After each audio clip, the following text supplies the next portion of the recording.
Gifts આપવાની, એ આ બધું પ્રેમની શરૂઆત છે. પ્રેમની શરૂઆત એ કોઈ જેમ આપણે ફિલ્મોમાં જોઈએ છે એમ કોઈ વાર અઘરી પણ હોય શરૂઆત, કોઈ વાર એકદમ ઝઘડતા બંનેને પ્રેમ થઈ જાય ને એવું બધું જે બધા એ સાચું જ છે, રિયલ લાઈફમાં પણ બનતું હોય છે. એટલે જેનઝી જે કરે છે એની રીતે સાચું છે. મોંઘીદાટ ગિફ્ટો એ બિનજરૂરી ન આપવી જોઈએ, અથવા આપણા પોકેટમાં ન હોય તો એ ક્યાંકથી લાવીને આપવું એ વ્યાજબી નથી. તમે નિખાલસ બનો, તમે ઓનેસ્ટ એપ્રિસિએશન કરો તો પણ એ મોંઘીદાટ ગિફ્ટ બરાબર જ છે. લોકોને મોંઘીદાટ ગિફ્ટ 5 દિવસ માટે ગમતી હોય છે, પણ તમારી નિખાલસતા અથવા તમારું જે સેન્સિટિવિટી, તમે જેટલા સંવેદનશીલ છો તે લોકોને ફોર એવર ગમતું હોય છે. હું તો કવિતા પઠન કરતો હોઉં છું, તો વિદુલાને શરૂઆતમાં કવિતાઓને બધું કઈ એવું બહુ એકદમ રસ નહોતો. આજે એ સાંભળે તો એવું લાગે કે જબરદસ્ત સાંભળે છે એમ, એને બહુ જ મજા આવે એમ. તો એ બધું કેળવવાની વાત છે. એટલે જયારે તમને એક વ્યક્તિ ગમવા માંડે, તમે યુ રૂટ ફોર હર, તો પછી એ જે કરે એ તમને ગમવા જ માંડવાનું છે.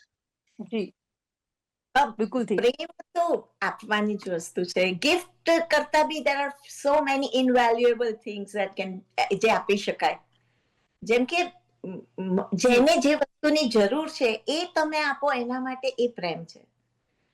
તો મારું પેશન્ટ છે, આટલો મોટો ટ્યુમર લઈને આવે, તો એને હું ટ્યુમર રિમૂવ કરું, બીજા દિવસે પેશન્ટ મને એવું કે મને બહુ જ સારું છે ને આજે મને ભૂખ લાગી છેલ્લા 5 વર્ષમાં, તો એના માટે એક પ્રેમભરી ક્ષણો છે બધી.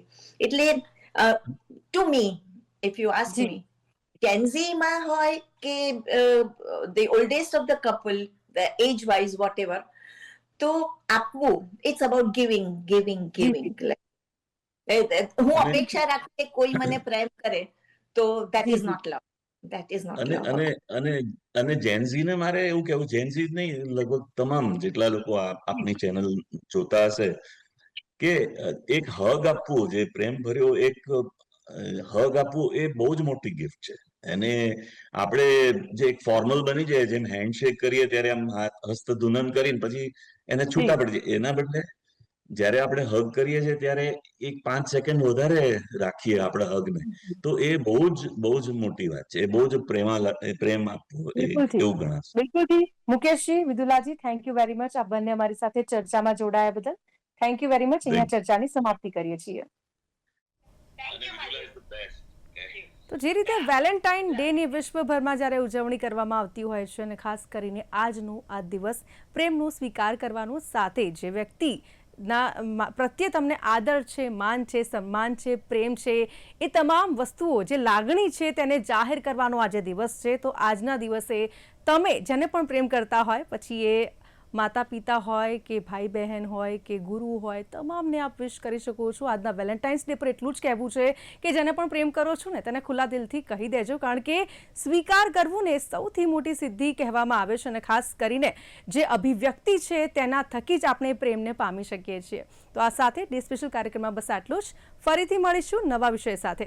હાલ મને આપશો રજા. નમસ્કાર. હેપી